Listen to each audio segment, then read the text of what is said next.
ये गाथा है बुंदेलखंड की उस वीर भूमि की जहां धरती वीरों के खून से सींची जाती थी और जहां शूरवीर अपनी मातृभूमि के लिए प्राण न्यौछावर करने को सदा तैयार रहते थे। ये कहानी है उसी भूमि पर जन्मे दो महापुरुषों आल्हा और उदल की, जिन्होंने दिल्ली के सम्राट महाराज पृथ्वीराज चौहान जैसे महाबली राजा को भी 52 युद्धों में शिकस्त दी थी। लेकिन क्या आप जानते हैं वो कौन सी घटना थी जिसने इन दो वीरों को ऐसा शूरवीर योद्धा बनाया, और कैसे उन्होंने अपने पिता और चाचा की मृत्यु का प्रतिशोध लिया? अगर आपने मेरा पिछला वीडियो नहीं देखा है तो आपसे निवेदन है कि पहले वो जरूर देखें, क्योंकि वहाँ से शुरू होती है इस वीरता की अविस्मरणीय गाथा। और आज हम वहीं से आगे बढ़ते हैं जहाँ से वो कहानी रुकी थी। तो मांडवगढ़ की शानदार जीत के बाद आल्हा और उदल की वीरता का डंका पूरे बुंदेलखंड में बजने लगा था। उनकी बहादुरी की कहानियां हर जगह गूंज रही थी, लेकिन उनके मामा माहिल, जो पहले ही उनकी सफलता से जल रहा था, यह सब सहन नहीं कर पा रहा था। वह किसी भी हाल में आल्हा और उदल की मृत्यु चाहता था, इसलिए उसने तुरंत एक नया षड्यंत्र रचने की योजना बनाई। एक दिन माहिल ने मलखान को बुलाया और गहरी आवाज में कहा, अरे मलखान, तुमने सिरसागढ़ का नाम तो सुना होगा। तब मलखान ने थोड़ा चौंकते हुए कहा, हाँ सुना तो है मामा जी, लेकिन अचानक आप ये क्यों पूछ रहे हैं? माहिल ने बात को गंभीर बनाते हुए कहा, फिर तो यह भी जानते होगे कि राजा परमाल ने कभी तुम्हारे पिता को सिरसागढ़ का शासन सौंपा था और महारानी मल्हना ने तुम्हारी माता के लिए शानदार महल बनवाए थे। तभी मलखान ने हैरानी से पूछा, नहीं ये तो मुझे नहीं पता था। तब माहिल ने कहा, मालूम कैसे होता, तुम्हारे पिता का वह हक छीन लिया गया। पृथ्वीराज चौहान ने सिरसागढ़ पर हमला करके उसे अपने राज्य में मिला लिया और अपने बेटे पारद को वहाँ का राजा बना दिया था। यह सुनकर मलखान का खून खौल उठा। वह तुरंत ही राजा परमाल के दरबार में जा पहुंचा। जब मलखान गुस्से से भरे हुए राजा परमाल के दरबार में पहुंचे तो वहाँ आल्हा और उदल पहले से ही मौजूद थे। तभी मलखान ने गुस्से में कहा, महाराज, क्या ये सच है कि आपने मेरे पिता को सिरसागढ़ का शासन सौंपा था और फिर पृथ्वीराज ने उसे छीन लिया और वहाँ अपने बेटे पारद को राजा बना दिया? राजा परमाल ने थोड़ा रुक कर कहा, पुत्र, ये सच है, लेकिन यह सब बहुत पुरानी बात है। अब उस पर सोचने से क्या लाभ? वैसे भी पृथ्वीराज बहुत शक्तिशाली राजा हैं। उनकी विशाल सेना के सामने खड़े होना आत्मघाती होगा। मलखान ने गुस्से से कहा, महाराज, हम सिर कटवा सकते हैं लेकिन सिर झुका नहीं सकते। हमें सिरसागढ़ किसी भी हाल में वापस चाहिए। तो वहीं आल्हा और उदल ने भी मलखान का समर्थन किया। लंबे विचार विमर्श के बाद राजा परमाल ने सिरसागढ़ पर आक्रमण करने का आदेश दे दिया। कुछ ही दिनों में महोबा की सेना पूरी तरह तैयार हो गई। सेना की कमान फिर से आल्हा के हाथों में थी। तभी एक दूत के माध्यम से सिरसागढ़ के राजा पारद को संदेश भेजा गया, जिसमें लिखा था, या तो किला खाली करो या फिर युद्ध के लिए तैयार हो जाओ। यह संदेश पाकर राजा पारद चिंता में पड़ गया। उसने तुरंत अपने महामंत्री को बुलाया और कहा, यह क्या मुसीबत आ गई है महामंत्री? तब महामंत्री ने कहा, महोबा की सेना मांडवगढ़ जीतने के बाद और भी शक्तिशाली हो गई है और वैसे भी हमारी सेना इस आकस्माती युद्ध के लिए अभी तैयार नहीं है। तब एक और मंत्री ने कहा कि हम लोग हाथ पर हाथ धरकर तो नहीं बैठ सकते। फिर महामंत्री ने बोला, महाराज, हमें तुरंत महाराजा पृथ्वीराज चौहान को संदेश भेजना चाहिए। उनकी सहायता के बिना हम इस स्थिति का सामना नहीं कर पाएंगे। तब यह बात मानकर पारद ने अपने पिता पृथ्वीराज चौहान को पत्र लिखा। जैसे ही पृथ्वीराज को यह सूचना मिली, उन्होंने तुरंत अपने सेनापति चामुंडा राय को 10,000 घुड़सवार सैनिकों के साथ सिरसागढ़ रवाना कर दिया। इधर महोबा की सेना भी सिरसागढ़ की सीमा पर पहुंच चुकी थी। अगली ही सुबह युद्ध के नगाड़े बज उठे। आल्हा और उदल के नेतृत्व में महोबा की सेना ने सिरसागढ़ पर हमला कर दिया। पारद और उसकी सेना ने किला बचाने के लिए पूरी ताकत झोंक दी। 6 दिनों तक लगातार भीषण युद्ध होता रहा, परंतु कोई भी पक्ष निर्णायक जीत हासिल नहीं कर पाया। तलवारों की टंकार और सैनिकों की गर्जना से रणभूमि गूंज उठी। आज भी लोग लोक गीतों में इस युद्ध के बारे में कहते हैं, घोड़ा विचला था उदल का, जिसमें बहे हजारों जवान, आधी जमुना में पानी बहे और आधी में बहे रक्त की धार। और फिर 7वें दिन उदल ने अपनी अद्भुत वीरता का प्रदर्शन करते हुए तलवार के एक ही वार से पारद को घायल कर दिया। घायल पारद युद्ध भूमि छोड़कर भाग खड़ा हुआ। तब लोग कहने लगे, जब तक पृथ्वीराज चौहान की सेना नहीं आएगा, इस युद्ध को जीतना नामुमकिन है। कहते हैं ना, बड़े लड़ैया महोबा वाले, इनकी मार सही न जाए, एक मारे द्वि मार जावे, तीसर खौफ खाए मार जाए। लेकिन खुशकिस्मती से चामुंडा राय, जो सिरसागढ़ के लिए पहले ही रवाना हो चुका था, वह अपने 10,000 सैनिकों के साथ सिरसागढ़ पहुंच गया। वहीं चामुंडा राय सोचता था कि ये थोड़े से महोबा के सैनिकों को मेरे 10,000 सैनिक आसानी से परास्त कर देंगे। और अगले दिन उसने महोबा की सेना को घेरने की योजना बनाने लगा। खुद को घिरा देखकर उदल ने चामुंडा को ललकारते हुए कहा, अरे चाना, यहाँ बूढ़े घोड़े काम ना देवे, जहाँ 12 माह चले तलवार। आल्हा उदल के पराक्रम के आगे चौहानों की एक न चली। उनकी वीरता के सामने चामुंडा राय की कोई चाल नहीं चली। आल्हा ने चामुंडा राय को युद्ध में पराजित कर दिया और फिर चामुंडा राय और पारद को सिरसागढ़ का किला छोड़कर भागना पड़ा। एक बार फिर महोबा के रणबांकुरों ने सिरसागढ़ को जीतकर यह साबित कर दिया कि बड़े लड़ैया महोबा वाले, इनकी मार सही न जाए, एक को मारे द्वि मर जावे और तीसरा खौफ खाए मर जाए। सिरसागढ़ के किले पर विजय ने आल्हा और उदल की कीर्ति को और ऊंचा कर दिया। न न केवल महोबा बल्कि अब पूरे भारतवर्ष में इनकी बहादुरी के किस्से गूंजने लगे। राजा परमाल भी बहुत खुश हुए। उन्होंने तुरंत ही मलखान को सिरसागढ़ का प्रभारी बना दिया। लेकिन माहिल इस बात से बहुत असंतुष्ट था। वह मन ही मन सोचने लगा कि आल्हा और उदल की कीर्ति को कैसे मिटाया जाए। इसी बीच एक दिन आल्हा और उदल को एक गंधर्व ने 5 घोड़े भेंट किए। इन घोड़ों का नाम था पक्षीराज, मृगराज, राजसुजान, पवनवेग और मनवेग। ये घोड़े इतनी तेज गति से दौड़ते थे कि देखने वालों को लगता था कि वे हवा में उड़ रहे हैं। आल्हा और उदल ने इन घोड़ों को युद्ध के लिए तैयार करना शुरू कर दिया। तभी माहिल को अब एक नई साजिश सूझी। वह अपनी बहन मल्हना से मिलने गया और उसके कान भरने लगा। उसने कहा, बहना, सुना है कि आल्हा और उदल ने बेहद कीमती घोड़े खरीदे हैं, लेकिन मुझे यह समझ नहीं आ रहा कि अचानक ऐसे घोड़े खरीदने की क्या जरूरत पड़ गई। मुझे तो दाल में कुछ काला नजर आ रहा है। मुझे तो लगता है कि माहिल जैसा मामा किसी को न मिले। अगर आपको ऐसा मामा मिल जाए तो आप क्या करेंगे? कमेंट में जरूर बताएं। तभी मल्हना बोली, इसमें काला क्या है भैया? वैसे भी युद्ध के लिए तो हमेशा घोड़े खरीदे जाते हैं। माहिल ने चालाकी से कहा, तुम कितनी भोली हो बहना, ये घोड़े युद्ध के लिए नहीं खरीदे गए। मल्हना ने हैरान होकर पूछा, तो फिर क्यों खरीदे गए? माहिल ने गंभीर होकर कहा, जहाँ तक मेरे गुप्तचरों ने बताया है, आल्हा और उदल के मन में खोट है। वे महाराज परमाल और तुम्हारे बेटे ब्रह्मा को मारकर गद्दी हथियाना चाहते हैं, उसीलिए वो घोड़े इकट्ठे कर रहे हैं। ये सुनकर मल्हना को विश्वास नहीं हुआ। उसने कहा, यह सच नहीं हो सकता। आल्हा और उदल तो मेरे बच्चों जैसे हैं। तभी माहिल ने उसकी भावनाओं को भड़काते हुए कहा, बहना, मेरा भी मन चाहता है कि यह बात झूठ हो, लेकिन सोचो, अगर यह सच निकला तो उस दिन हम क्या कर पाएंगे? यही सही होगा कि महाराज को इस बात से तुरंत अवगत कराया जाए। अब मल्हना ने माहिल की बात पर सहमति जताई और बोली, हाँ, आप उचित कह रहे हैं भैया, मैं अभी जाकर महाराज से बात करती हूँ। मल्हना, जो आल्हा और उदल को अपने सगे बच्चों की तरह प्यार करती थी, माहिल की बातों से विचलित हो गई। अब उसे महोबा के सिंहासन पर मंडराते खतरे अचानक से नजर आने लगे और वह राजा परमाल के पास पहुंच गई। राजा परमाल ने उनकी बात सुनकर कहा, नहीं नहीं महारानी, आप बहुत बड़ी भूल कर रही हैं। ऐसा आप विचार भी कैसे कर सकती हैं? आल्हा और उदल दोनों स्वामी भक्त हैं। वे कभी भी हमारे विरुद्ध कोई काम नहीं करेंगे। तभी मल्हना ने दृढ़ता से उत्तर दिया, यदि ऐसा ही है तो आप आल्हा और उदल से वह घोड़े मंगवा लीजिए। मैं दावे के साथ कह सकती हूँ कि वे आपको घोड़े नहीं देंगे और जब तक ऐसा नहीं हो जाता हम जल ग्रहण नहीं करेंगे। तभी राजा परमाल ने कहा, ठीक है, जैसा आप चाहें। उन्होंने आल्हा और उदल को बुलाने का फैसला किया। यह सुनते ही आल्हा और उदल तुरंत राजा परमाल के पास पहुंच गए। राजा परमाल ने उन दोनों से सीधे सीधे पूछा, यह घोड़े कहाँ से मिले? उदल ने विनम्रता से उत्तर दिया, महाराज, देवनिधि ने इन 5 बछड़ों को हमें दिया। ये अति विशिष्ट घोड़े हैं और उड़ान तक भरने में सक्षम हैं। उनके नाम हैं पक्षीराज, मृगराज, राजसुजान, पवनवेग और मनवेग। ये घोड़े हमारे लिए अनमोल हैं। ये सुनकर राजा परमाल ने आदेश दिया, ये घोड़े तुम्हें हमें देने होंगे, अन्यथा तुम दोनों भाइयों का महोबा में कोई स्थान नहीं। राजा की यह बात सुनकर पूरा राज दरबार शांत हो गया। तभी आल्हा ने दुखी मन से कहा, महाराज, हमें यह कहने में अत्यंत पीड़ा हो रही है कि आप हम पर संदेह कर रहे हैं।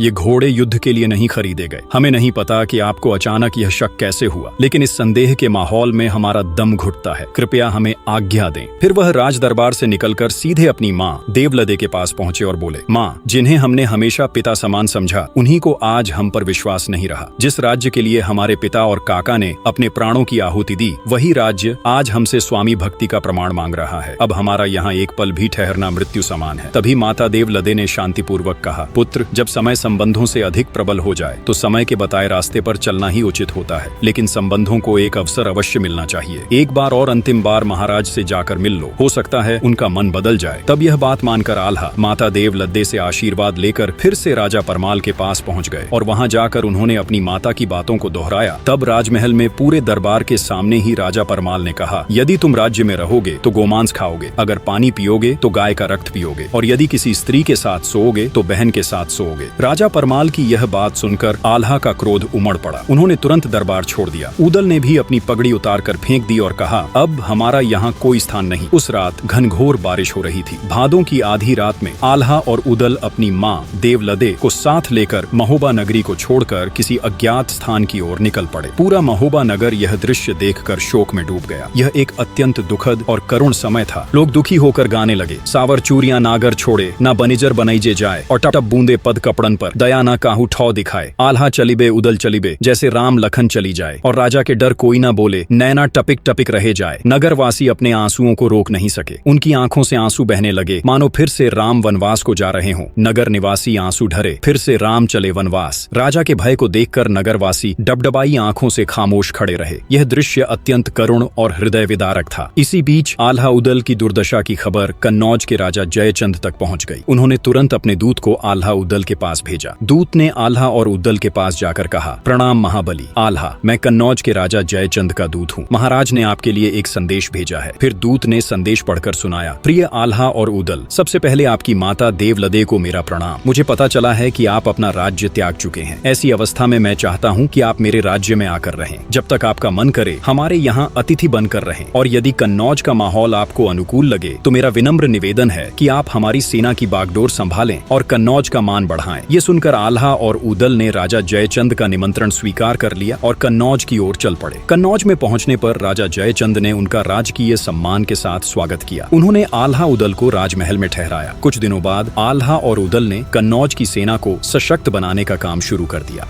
इधर महोबा में माहिल आल्हा उद्दल को बेघर करने के बाद भी चुप नहीं बैठा। मौका पाकर वह महाराज पृथ्वीराज चौहान के दरबार में दिल्ली जा पहुंचा। वहां जाकर माहिल ने कहा, महाराज, सिरसागढ़ के हार का बदला लेने के लिए आपको महोबा पर आक्रमण करना चाहिए। यह समय उचित है क्योंकि राजा परमाल ने आल्हा उद्दल को अपने राज्य से बाहर कर दिया है और वे अभी कन्नौज में रह रहे हैं। ये बात सुनते ही महाराज पृथ्वीराज चौहान माहिल की बातों में आ गए। उन्होंने तुरंत अपने सेनापति चामुंडा राय को बुलाया और फिर बोले, चामुंडा राय, 50,000 सैनिकों के साथ महोबा की ओर कूच करो और जाकर इस बार महोबा का राज्य अपने कब्जे में कर लो। चामुंडा राय ने सिर झुकाकर आदेश स्वीकार किया और तुरंत महोबा पर आक्रमण की तैयारी में जुट गए। इधर जैसे ही यह खबर महोबा पहुंची, राजा परमाल को गहरी चिंता ने घेर लिया। उन्होंने तुरंत अपने पुत्र ब्रह्मा को बुलाया और कहा, बेटा ब्रह्मा, स्थिति बहुत नाजुक है, तुम्हारा क्या विचार है? ब्रह्मा ने गंभीर स्वर में उत्तर दिया, महाराज, आल्हा उद्दल को आप बुला लीजिए। गलती आपकी है, इसलिए माफी भी आपको ही मांगनी चाहिए। बिना आल्हा उद्दल के हम महोबा की रक्षा नहीं कर सकते। तब राजा परमाल ने कहा, तुम सही कह रहे हो बेटा, मैं आल्हा उद्दल को बुलाने के लिए तैयार हूँ। इसके बाद उन्होंने चारण कवि जगनिक को बुलाया और उनसे कहा, जगनिक, यह संदेश लेकर कन्नौज जाओ और आल्हा उद्दल को मेरे पास वापस लाने का प्रयास करो। उन्हें कहना कि महोबा को उनकी जरूरत है। जगनिक ने सिर झुकाकर आदेश स्वीकार किया और तुरंत कन्नौज की ओर प्रस्थान कर दिया। उसी समय महाराज पृथ्वीराज चौहान का एक दूत राजा परमाल के दरबार में आ पहुंचा। दूत ने गर्व से कहा, महाराज पृथ्वीराज सिंह चौहान ने संदेश भेजा है, या तो महोबा खाली कर दीजिए या फिर युद्ध के लिए तैयार हो जाइए। राजा परमाल ने दूत की बात सुनकर शांत स्वर में बोले, हमारे महायोद्धा अभी राज्य में नहीं है, हमें 15 दिन का समय चाहिए। दूत ने यह संदेश महाराज पृथ्वीराज चौहान तक पहुंचा दिया। पृथ्वीराज चौहान इस मौके का लाभ उठाना चाहते थे, लेकिन राजा परमाल की बातों ने उन्हें धर्म संकट में डाल दिया। अपने क्षत्रिय धर्म का पालन करते हुए उन्होंने राजा परमाल को 15 दिन की मोहलत दे दी। इधर चारण कवि जगनिक ने कन्नौज के राजमहल में पहुंचकर आल्हा उद्दल को राजा परमाल का संदेश सुनाया। जगनिक ने विनम्रता से कहा, महाबली, आल्हा उद्दल राजा परमाल ने यह संदेश भेजा है कि महोबा संकट में है। पृथ्वीराज चौहान अपनी सेना के साथ हमला करने वाले हैं, केवल आप ही महोबा की रक्षा कर सकते हैं। तब आल्हा उद्दल ने उनकी बात सुनने से इनकार कर दिया। आल्हा ने क्रोधित होकर कहा, जिस महोबा ने हमें अपमानित कर भगा दिया, अब उसी महोबा की रक्षा के लिए हमसे सहायता मांग रहे हैं? यह असंभव है, हम वहां नहीं लौटेंगे। उद्दल ने भी कहा, हमारे स्वाभिमान को ठेस पहुंचाई गई, अब महोबा हमारे लिए कोई महत्व नहीं रखता। माता देवलदे यह पूरी बातचीत अपने कक्ष के अंदर से सुन रही थी। तभी वह बाहर आई और गंभीर स्वर में बोली, जो व्यक्ति अपनी मातृभूमि की रक्षा के लिए तैयार नहीं है, उसे क्षत्रिय कहलाने का कोई अधिकार नहीं। ऐसे पुत्र को जन्म देकर मैं कलंकित हो गई हूँ। पुत्रों, मैं जानती हूँ कि तुम्हारा क्रोध उचित है, लेकिन याद रखो, महोबा केवल राजा परमाल का नहीं है। महोबा उन लोगों का है जिन्होंने तुम्हें वीर योद्धा बनाया। क्या तुम उन निर्दोष प्रजा की रक्षा नहीं करोगे जो तुम्हारी राह देख रहे हैं? क्षत्रिय धर्म हमें अपनी मातृभूमि की रक्षा करना सिखाता है, चाहे हमारे साथ कितना भी अन्याय क्यों न हुआ हो। माँ की यह बात सुनकर आल्हा उद्दल का हृदय पिघल गया। तब आल्हा ने गहरी सांस लेते हुए कहा, माँ, ऐसा मत कहो, हम तुरंत महोबा जाएंगे। माँ की बात मानकर आल्हा उद्दल ने महोबा जाने की तैयारी शुरू कर दी। यह सुनकर राजा जयचंद बहुत प्रसन्न हुए। उन्होंने तुरंत अपने भतीजे लाखन को बुलाकर आदेश दिया कि 50,000 सैनिकों के साथ वे भी महोबा पहुंचे। अब आल्हा उद्दल को अपनी मातृभूमि से मिलने से कोई नहीं रोक सकता था। आल्हा उद्दल ने महोबा के पास कीर्ति सागर के पास अपना डेरा डाला। उन्होंने चारण कवि जगनिक को राजा परमाल के पास यह सूचना देने के लिए भेजा। सूचना मिलते ही राजा परमाल कीर्ति सागर पहुंचे। उन्होंने उसी रात आल्हा उद्दल को वापस अपने महल में ले आए तो महोबा के लोगों में खुशी की लहर दौड़ गई। ऐसा लगा जैसे राम और लक्ष्मण स्वयं वनवास से लौट आए हों। महोबा की गलियों में उत्सव का माहौल बन गया और लोग आल्हा उद्दल के साहस और स्वाभिमान की सराहना करने लगे। अगले दिन महोबा के 5 वीर आल्हा उद्दल, मलखान, ढेबा और ब्रह्मा एक साथ बैठक में जुटे। इस बैठक का उद्देश्य महाराज पृथ्वीराज चौहान के साथ होने वाले युद्ध की रणनीति बनाना था। युद्ध की तैयारी पूरी करने के बाद महोबा से पृथ्वीराज चौहान को संदेश भिजवाया गया कि महोबा की सेना अब युद्ध के लिए पूरी तरह से तैयार है। जैसे ही पृथ्वीराज चौहान को यह संदेश मिला, उन्होंने बिना देरी किए महोबा पर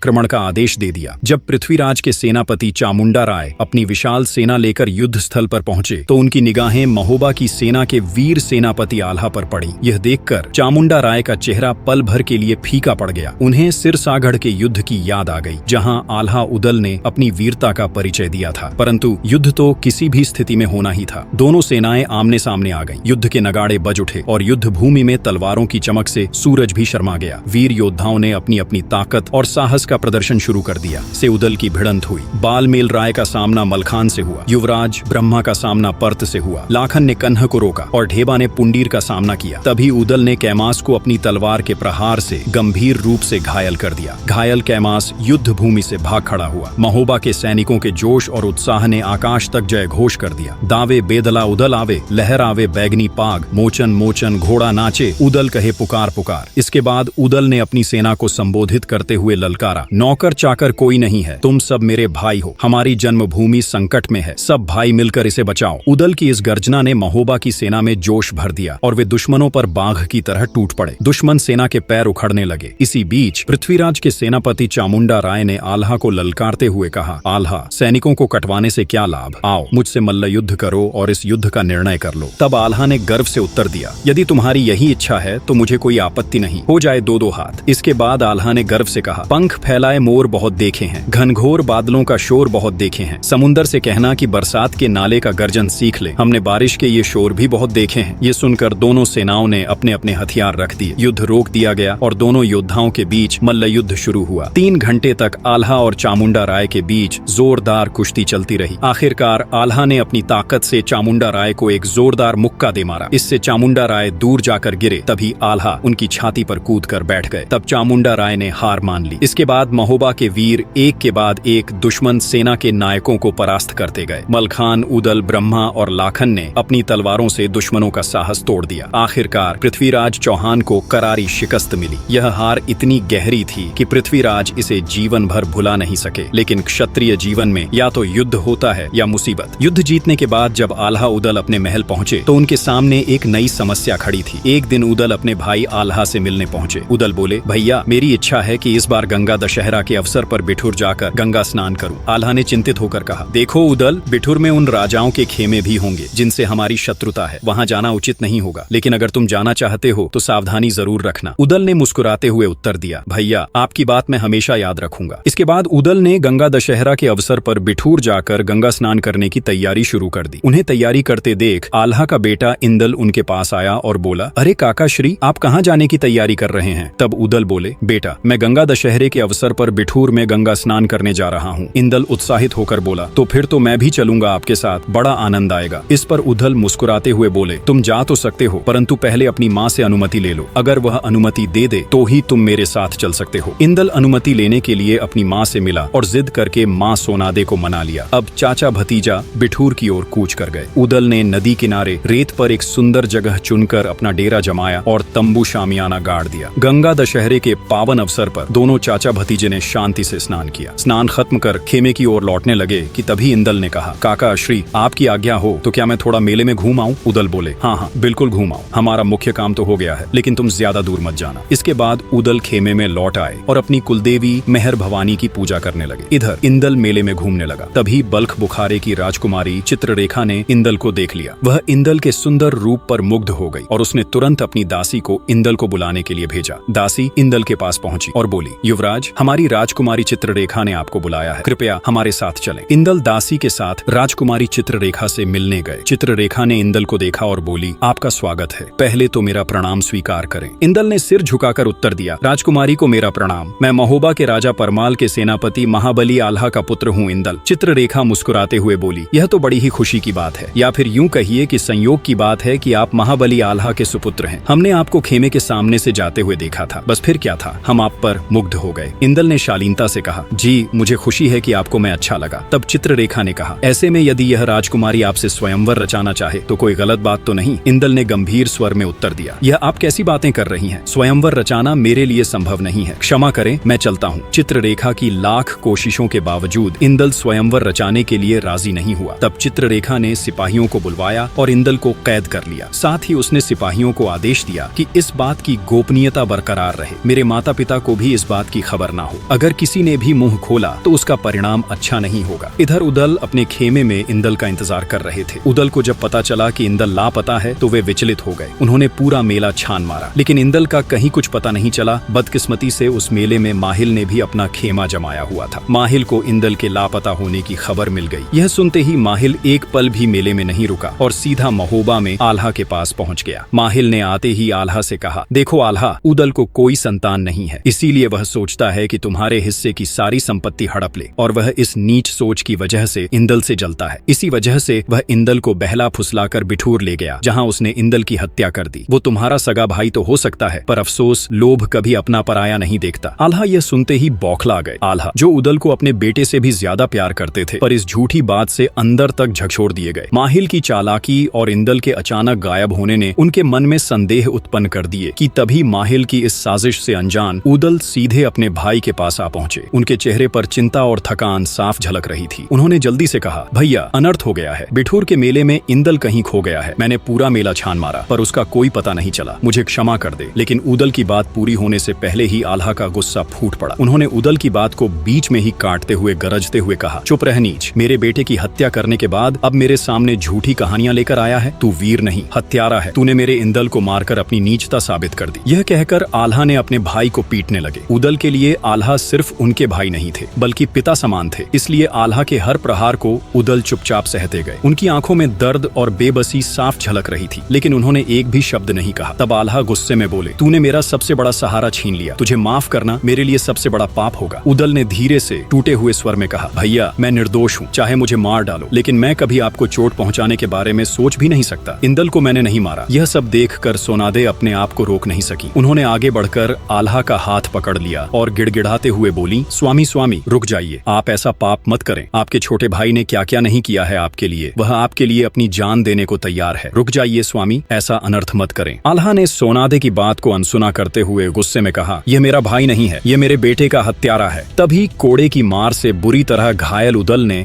अपनी भाभी से कहा, भाभी भाभी मैं सच कह रहा हूँ, मैंने इंदल को नहीं मारा। पता नहीं वह मेले में कहाँ खो गया। मैंने उसे बहुत ढूंढा, पर वह नहीं मिला। कम से कम आप तो मेरा विश्वास करो। सोनादे की आंखों में आंसू भर आए। उन्होंने करुण स्वर में आल्हा को समझाने की कोशिश की। उन्होंने कहा, हम तुम रहबे जो दुनिया में इंदल फेरी मिलेंगे आए। कोख को भाई तुम मारत हो, ऐसी तुम ही मुनासिब ना आए। स्वामी, अगर हम इस दुनिया में हैं तो इंदल हमें फिर मिल जाएगा, लेकिन आप जो अपने भाई पर हाथ उठा रहे हैं वह उचित नहीं है। अपनी कोख का भाई मारना बिल्कुल सही नहीं है। सोनादे ने उदल की ओर देखा, जो खून से लथपथ पड़ा था। फिर दर्द भरे शब्दों में बोली, जोड़ी बनी रहे दंपत्ति की, बेटा होत ना लागत देर। भैया गए तो फिर ना मिली है, देवर मेरा लड़ाईता शेर। मतलब अगर पति पत्नी की जोड़ी बनी रहे और अगर एक बेटा चला भी जाए तो दूसरा आ सकता है, लेकिन स्वामी अगर भाई चला गया तो वह कभी वापस नहीं आएगा। यह देवर मेरा शेर है, यह युद्ध में शेर की तरह लड़ता है, इन्हें मत मारिए। सोनादे का स्वर और भी करुण हो गया। वह रोते रोते बोली, काहे रूठ गए हो स्वामी, काहे लखन को मारे राम। भैया विपत्ति बट्टियां होते, गाढ़े दिन में आवे काम। मतलब क्यों रूठ गए हैं आप स्वामी? राम ने तो अपने भाई लक्ष्मण को कभी नहीं मारा, तो फिर आप क्यों अपने लक्ष्मण जैसे भाई को पीट रहे हैं? भाई तो विपत्ति में सहारा होते हैं, जब बुरा समय आता है तो भाई ही साथ खड़ा होता है। सोनादे की इन बातों ने आल्हा को कुछ देर के लिए रोक दिया। उनके मन में हलचल मच गई, लेकिन माहिल की बातों ने उनके गुस्से को हवा दे दी थी। उन्होंने क्रोधित होकर जल्लादों को आदेश दिया, इसे यहाँ से उठाकर जंगल में ले जाओ और इसे मारकर इसकी लाश को फेंक दो। ऐसे धोखेबाज की लाश को तो जानवर भी नहीं खाएंगे। आदेश सुनते ही जल्लाद उदल को खून से लथपथ अवस्था में उठाकर जंगल की ओर ले चल पड़े। जैसे ही जल्लादों का काफिला जंगल के भीतर बढ़ा, सोनादे भी उनके पीछे पीछे आ गईं। जल्लादों ने जब सोनादे को आते देखा तो वे रुक गए। सोनादे ने गंभीर स्वर में कहा, रुकिए, आप लोग इन्हें यहीं छोड़ दीजिए और सेनापति आल्हा को इस बात का पता नहीं चलना चाहिए। उन्हें बस इतना ही बता दें कि जैसा उन्होंने कहा था वैसा ही किया गया है। जब उनका गुस्सा शांत होगा तब वह भी अपने भाई के लिए व्याकुल हो जाएंगे। अब आप सब यहाँ से जा सकते हैं। सोनादे की बात मानकर जल्लादों ने उदल को जंगल में छोड़ दिया और वापस लौट गए। तब सोनादे ने उदल को समझाते हुए कही, देवर जी यह कठिन समय है, पर सत्य की जीत होगी। भैया को जब सच्चाई का पता चलेगा तब सब ठीक हो जाएगा। ये कहकर सोनादे भी महल लौट गई। सोनादे के ये शब्द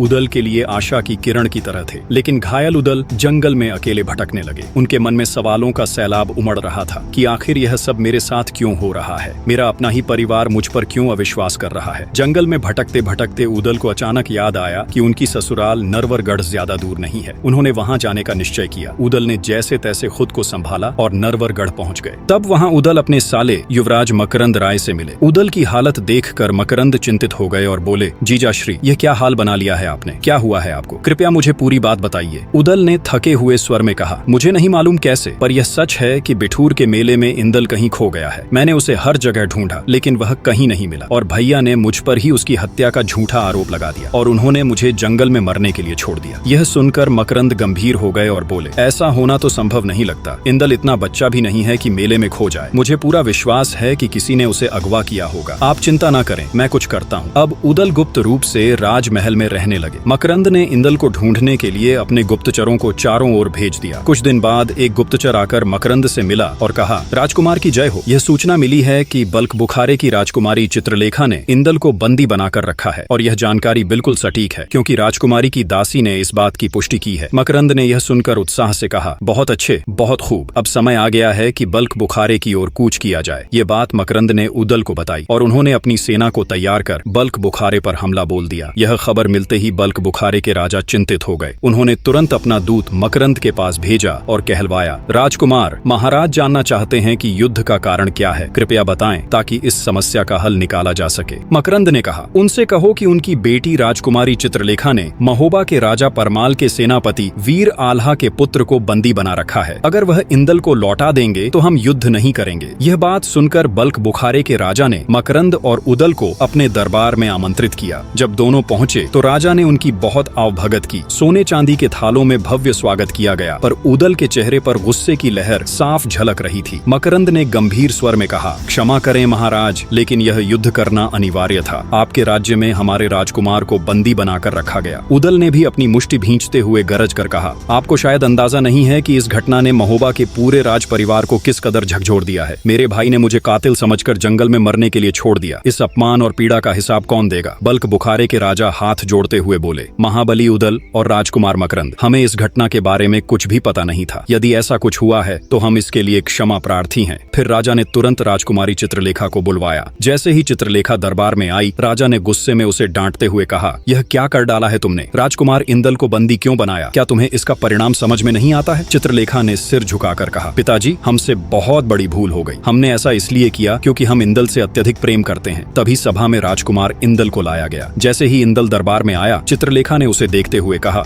अतिथिगण, मैं इंदल से स्वयंवर करना चाहती हूँ, लेकिन इंदल मेरी भावना को समझते ही नहीं। मैं इस सभा में घोषणा करती हूँ कि यदि इंदल ने मेरा प्रेम स्वीकार नहीं किया तो मैं अपने प्राण त्याग दूंगी। यह सुनकर मकरंद ने दृढ़ स्वर में कहा, राजकुमारी, महोबा में हम कोई भी काम चोरी छुपे नहीं करते। प्रेम और विवाह में छल कपट का स्थान नहीं है। आप इंदल को वापस कर दीजिए। मैं वचन देता हूँ कि जब उचित समय आएगा तो हम स्वयं आपका ब्याह इंदल से करवाएंगे। इसके बाद मकरंद, उदल और इंदल नरवर गढ़ की ओर चल पड़े। रास्ते में मकरंद ने उदल और इंदल को सिरसागढ़ में मलखान के पास छोड़ दिया। इंदल को जीवित देखकर मलखान की खुशी का ठिकाना नहीं रहा। मलखान ने उदल को गले लगा लिया और दोनों भाई इतने भावुक हो गए कि बहुत देर तक आंसू बहाते रहे। उनके इस मिलन को देखकर 1.25 सदी की आंखों में भी पानी आ गया। ऐसा प्रतीत हो रहा था जैसे वर्षों पुराना कोई दर्द अब जाकर बह निकला हो। इसके बाद मलखान ने फैसला किया कि केवल इंदल को ही महोबा भेजा जाएगा। उसने एक दूत के हाथों राजा परमाल के नाम पत्र लिखवाया और उसमें सारी बात स्पष्ट कर दी। दूत इंदल को लेकर महोबा पहुंचा और सीधे राजा परमाल के पास ले गया। राजा परमाल ने जब इंदल को जीवित देखा तो उनकी खुशी का ठिकाना नहीं रहा। उनका दिल राहत से भर गया, लेकिन उन्होंने अपनी खुशी सबके सामने जाहिर नहीं की। महोबा में सबको यही पता था कि आल्हा ने झल्लादों के हाथों अपने भाई उदल को मरवा डाला है। ऐसे में इंदल का जीवित लौट आना किसी रहस्य से कम नहीं था। इंदल को वापस आते ही राजा परमाल ने आल्हा और सोनादे को बुलाया। इंदल को देखकर दोनों माँ बाप अपने बच्चे से लिपट लिपट कर रोने लगे। तभी दूत ने मलखान की चिट्ठी पढ़कर सुनाने की अनुमति मांगी। तब राजा परमाल ने अनुमति दी। दूत ने जोर से पढ़ा, सेनापति महाबली आल्हा, इंदल को बल्क बुखारे की राजकुमारी ने अगवा कर लिया था और यह बात राजकुमारी के पिता भी नहीं जानते थे। अब इंदल ने बल्क बुखारे की राजकुमारी से विवाह करने का वचन दिया है। अब आप अपने पुत्र को ले जाकर विवाह करवाइए। हम बारात में सम्मिलित नहीं होंगे क्योंकि आपने अपने भाई की हत्या कराई है। हत्यारे की बारात में हम शामिल नहीं होंगे। ये सुनते ही आल्हा के सर पर मानो पहाड़ टूट पड़ा। उन्हें एहसास हुआ कि उनसे कितनी बड़ी भूल हो गई। उन्होंने अपना खंजर निकाल लिया और अपने गले पर चलाने लगे कि तभी इंदल ने उन्हें रोक दिया और कहा, पिताजी, पिताजी काका श्री जीवित हैं और वो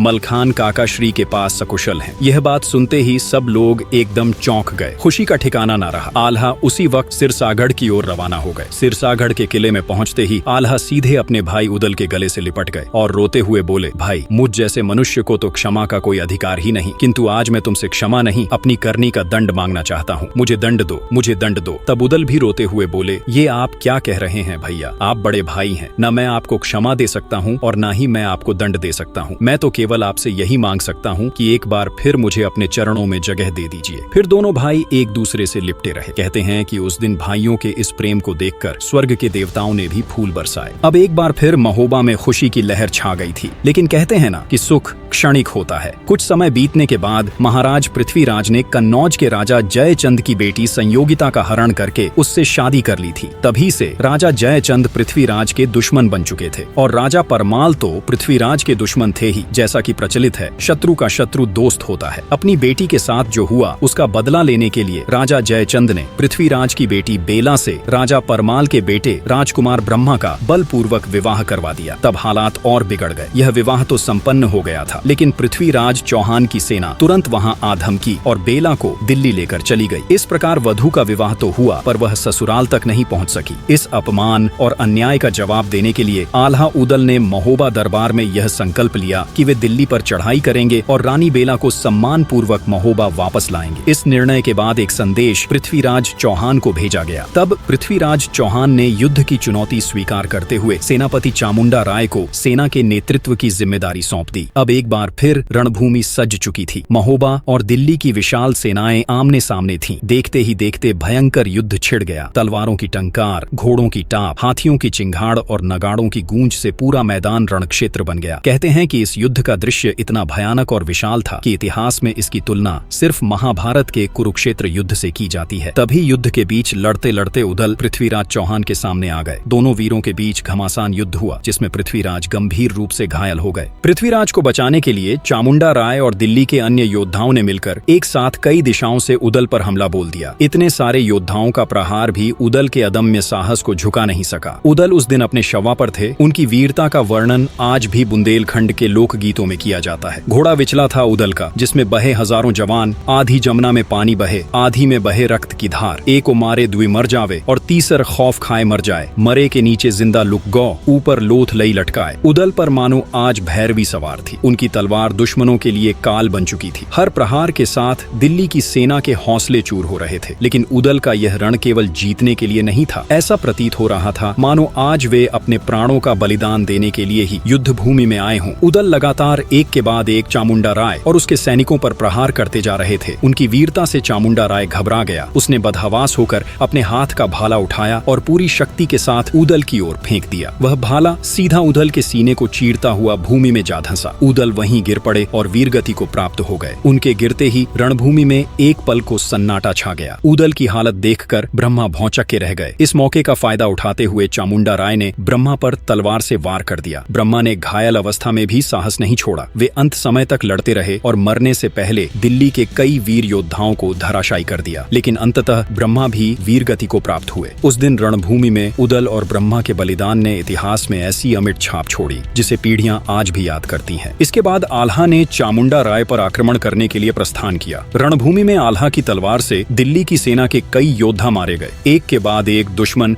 धराशायी होते चले गए। चामुंडा राय आल्हा के भय से भाग खड़ा हुआ, लेकिन इस युद्ध ने आल्हा को भी गंभीर रूप से घायल कर दिया था। उनकी चोटें इतनी गहरी थीं कि वे रणभूमि में ही गिर पड़े। अब युद्ध समाप्त हो चुका था। दोनों ओर भारी क्षति हुई थी। रणभूमि लाशों के ढेर से पट चुकी थी। इन्हीं शवों के बीच पड़े दिल्ली के सामंत संयम राय के कानों में महाराज पृथ्वीराज चौहान के कराहने की आवाज सुनाई दी। सामंत संयम राय ने देखा कि समर भूमि में महाराज पृथ्वीराज चौहान निःशक्त पड़े हुए हैं और उनके शरीर का मांस गिद्ध नोच कर खा रहे हैं। यह दृश्य देखकर उनका हृदय पिघल गया। वे धीरे धीरे रेंगते हुए पृथ्वीराज चौहान के पास पहुंचे, जमीन से कटार उठाई और अपने शरीर का मांस काट काट कर गिद्धों को खिलाना शुरू कर दिया। इस प्रकार स्वामी भक्त सामंत संयम राय ने अपने नरेश पृथ्वीराज चौहान को बचा लिया। कहा जाता है कि समर भूमि में पड़े आल्हा को उस समय के प्रसिद्ध संत परम गुरु बाबा गोरखनाथ अपने साथ उठाकर अपने अखाड़े में ले गए। वहां आल्हा ने नाथ पंथ को स्वीकार कर लिया। एक मान्यता यह भी है कि आल्हा अपनी कुलदेवी मयार माता के बड़े भक्त थे। कहा जाता है कि आज भी मयार माता के मंदिर में सबसे पहला पुष्प महावीर आल्हा के द्वारा ही चढ़ाया जाता है। एक और लेखक के अनुसार आल्हा का संबंध द्वापर युग से जोड़ा जाता है। आल्हा को बर्बरीक का अवतार माना जाता है। बर्बरीक कौन थे? महाबली भीम के पुत्र घटोत्कच के पुत्र का नाम बर्बरीक था।